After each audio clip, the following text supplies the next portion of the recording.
குயில் ஆடாத மயில் நானாக இருந்தேனே. பூவோடு வரும் காற்றாக என்னை நீ சேர தெளிந்தேனே.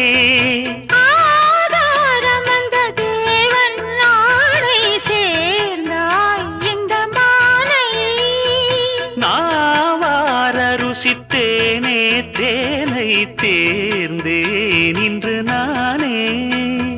வந்த துணையே வந்து அணையே, அந்த முள்ள சந்திரனை சொந்தம் கொண்ட சுந்தரியே. சாமி கிட்ட சொல்லி வச்சு சேர்ந்தது இந்த செல்ல கிளியே.